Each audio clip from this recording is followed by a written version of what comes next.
What's going on, guys? Mike Colo, Life of a Fighter. We're here with Alex Vamos. Alex, thanks for joining us. No problem. What's going on, dude? So, yeah, Alex, give us a little bit of a background. We always like to start with people. What's your background? How you got into martial arts? And we'll go from there. All right, so I've always been into martial art movies when I was younger, blood sport, kickboxer, all that, Van Damme movies. All that good shit. Yeah, Bruce Lee, all that stuff. And I probably got into it when I was about 15 years old. My brother was doing Kempo at the time, him and my friend Ronnie. And they were doing Kempo for like 2 years. I was always busy playing hockey. They finally got me into it. I was there for about a month. Then they went to a Kung Fu school and said, forget that school, this school's so much better. And I did Kung Fu first. Nice. I did it for about, I don't know, for 8 or 9 years. Oh, so a good amount. Kung Fu first, got my black belt in Kung Fu. My brother and I had our Kung Fu school going as well. And then you transition. So tell me about that transition into jiu-jitsu. How did you go from the Kung Fu aspect, now getting into the grappling, the jiu-jitsu, and all that? Yeah, so we did Kung Fu for a while. My brother was teaching at a karate school just to kids for a little extra income. And then our teacher, Joe DRC, was working space there at the time. So he checked out the jiu-jitsu. He's like, oh man, you gotta try this out. And I was like, yeah, jiu-jitsu, whatever, black belt Kung Fu, beating everyone up, stand up, And he was doing it for like a year. He was cool, showing me some stuff in the living room. I thought it was kind of cool, but never really got into it. Yeah. And then once I went to the school, I had a white belt tap me out. I was like, oh man, I gotta do this. Humbling, right from then on, and that's it. That's awesome. So, DRC was the main instructor, your main professor you worked with throughout, from white belt to black belt. Yes. Talk a little bit about just jiu-jitsu. I feel like, or Brazilian jiu-jitsu especially, is like compared to like with your Kung Fu background and Kempo. Compare the difference of what that kind of martial art was like. Like you said, a white belt, and you had a good background in Kung Fu, so you felt good. Yeah. Explain the little difference of it's like a different world almost. Yeah, so it is a completely different world. So you do the Kung Fu, you think you kind of know grappling, you just kind of china, you just wrist locks on the floor, you think you learn to grab, I know grappling stuff, but you really don't. Stand-up though was great. You did the forms, the weapons. We had one of those schools that, even though we did that, we were a tough fighting school. And so the grappling aspect, we did a little bit, you wrist lock the guy down, self-defense wise, but it's not easy to apply to a resisting opponent as you think it is. Yeah. So once you start training jiu-jitsu, then you realize, okay, maybe I'm not as good as I thought I was. And that's good though in a way because humbles you, two things can happen. You get humbled at it right away, or it hits your ego hard, you're like, it's not real, and you start to make excuses in your mind. And become bitter and sure. Go that path. Sure. So talk about, again, we're at Vamos Mixed Martial Arts, and you and your brother are both black belts. Talk about what's that like having a brother that you've been able to share this experience with, and has it helped in your training? I would only assume so, but talk a little bit about that. Yeah. So Chris and I, he's actually the one who influenced me into Kung Fu first and Jiu-Jitsu. Oh, so I got to thank him, 100%. Now that I surpassed it. But so I have to give credit to him 100% for getting me into it, and it's only helped because it means half the partner as well, so it takes away that stress of always. I can do everything. I get to teach. Even though he's in Thailand for 3 months now, I'm here 7 days a week.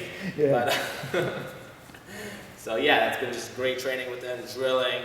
Always have a brother to drill moves with and go over things, and it's been great since. We started off first though with the Kung Fu school. My brother and I both had the Kung Fu school, and our teacher gave us a choice. To either he was like this when he's kind of had an ego a little bit, didn't like us doing jiu-jitsu, even though. There are 2 different styles. It wasn't like I was doing another Kung Fu style. It was affecting my, one's grappling, one's striking.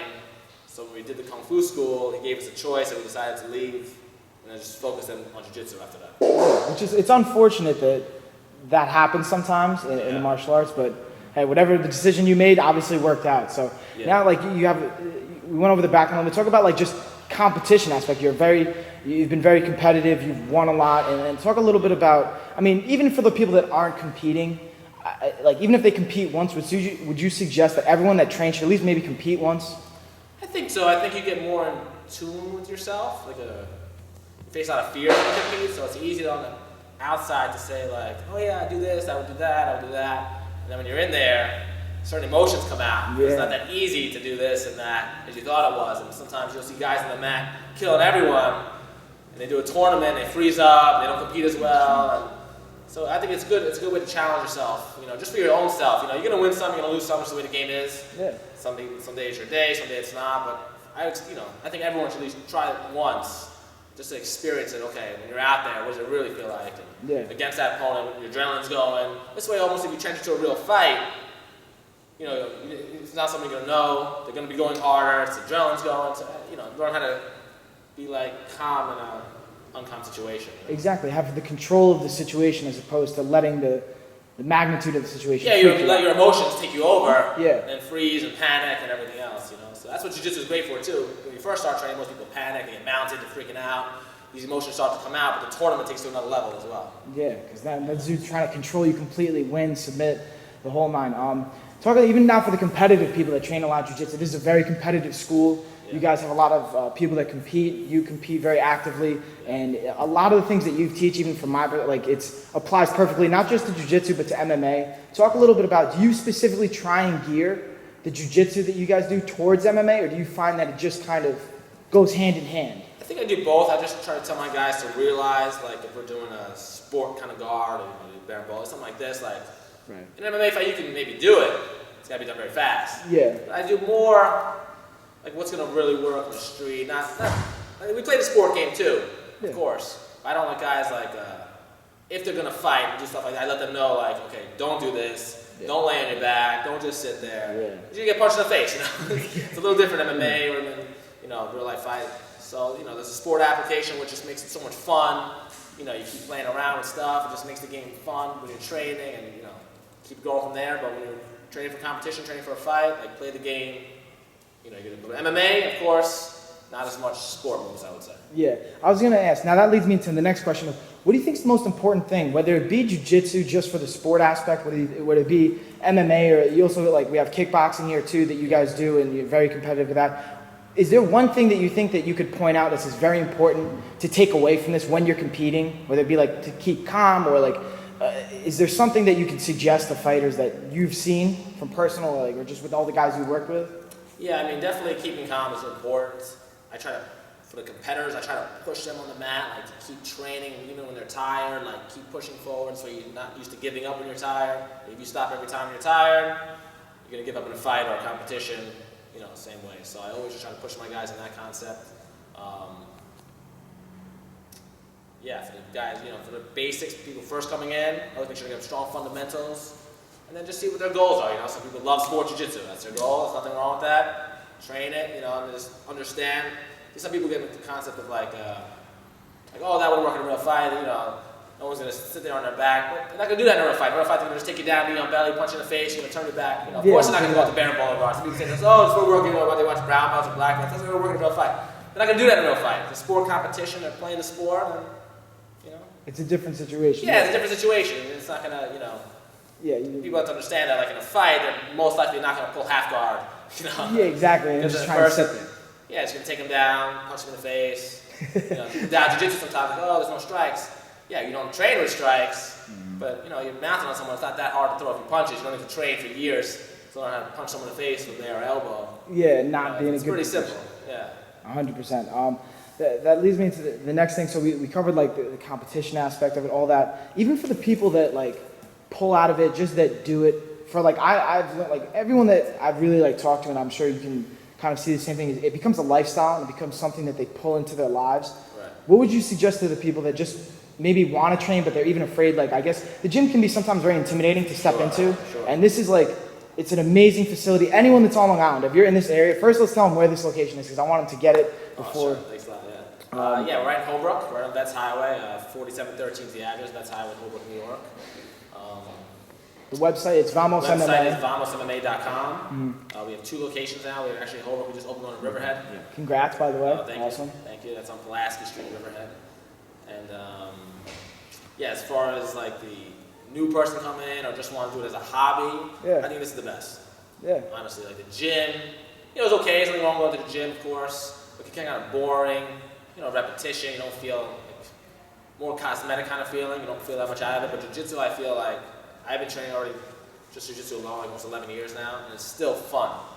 I'm still learning, so it doesn't feel like when I'm going to the gym, when I come here, it's oh, I can't wait to train. It's not oh, I have to go work out. Yeah. It's not oh man, I'm gonna go train. It's fun, it's exciting. That's what's great about jiu-jitsu, because it's always evolving, you're always learning, there's always something to work on. So for the people who just want to do it as a hobby, I think it's like the best hobby. Just training, drilling, and working your mind, your body in different ways, and it's the best. What would you say to the person that's afraid, like even from the intimidation factor of like, they think, oh, it's just a bunch of guys that are like beating the shit out of each other on the mats?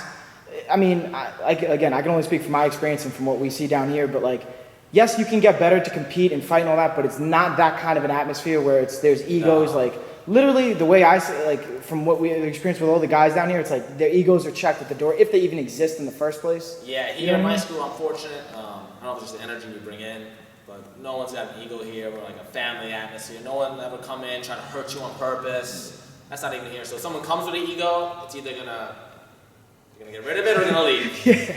All right, we just don't have that atmosphere, which I'm real fortunate. It's just the energy I think we bring, and the guys I have are great.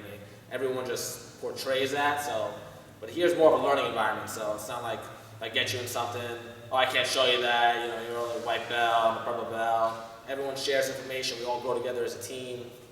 So I'm real fortunate though. Like no one, nice family atmosphere. We hang out together. We watch the fights together. We'll, go out to sushi. Everything. So it's unfortunate. Yeah, it's a very a comfortable atmosphere. That's the one thing. And let's talk a little bit before we wrap it up. Where do you see yourself now with like the gym? You guys have upgraded the gym. We got new stuff in here. Like, where do you see it now going in the next maybe let's say 10 years? What do you want to accomplish maybe personally, and then even with the facility, and where do you want to see it going? Yeah, so I'm hoping actually we can move soon. I was trying to expand. The town was giving us a hard time with the permits next door, so we couldn't get it. So we expanded a little bit here for now. But I'm hoping within the next few years I'll have a much bigger facility. I have 3,500 square feet here now. I'm hoping for at least, I'd love to have like a 10,000 square foot facility. I have 3 rooms. I'd like to have a yoga room as well in there. I already have 2 saunas, and weights and bags sitting in storage. I would like to have a huge facility. I would love to have a world champion under us, a UFC fighter under us. I have a few potentials, I think, young guys now that train hard. I can see them, in the future really make it to that level. And just a successful school in every aspect, So like I said, champions, but even on the mat and off the mat. I want a nice family atmosphere. I want to feel like anyone who comes here, they feel like welcome. Not like, okay, these guys are just tough guys that are fighting school. Like everyone's welcome here. So whatever their goals are, we can meet them here. And accommodate to that. Well, yeah. Again, Alex, thank you for taking the time, dude. Again, let's go over it's the address really quick. Yeah. Just so I want to make sure people come here. If you're on Long Island, even if you're in New York and you're upstate, you should drive to come here. Because trust me, the training here, it's worth the trip. And the people that are down here, it's definitely worth it. So let's go over the address again. Yeah, the address is 4713 Vets Highway. It's in Holbrook, New York. Website is vamosmma.com. If you guys have any questions, give us a call, 631-241-1000. Okay, and then on YouTube, right? You have the YouTube channel. Yeah, we're on the YouTube channel, Vamos MMA. So if you want to check us out on YouTube, we always put new videos out. Watch training, techniques. We only had it for a few months. Already have a lot of views, and you can subscribe to it. That'd be great. Pretty much put a few videos out a week. Yeah, so we'll be pushing that. And guys, underneath on this, if you're on YouTube right now, we're going to be linking to it anyway. And then if you're on the website, we're linking to that. So it's all underneath. But I just figured in case people can't read whatever, we'll just at least visually or verbally have that on there. So. Yeah, man, that's awesome. Man. Again, thank you for taking the time, Alex. My pleasure. Appreciate it.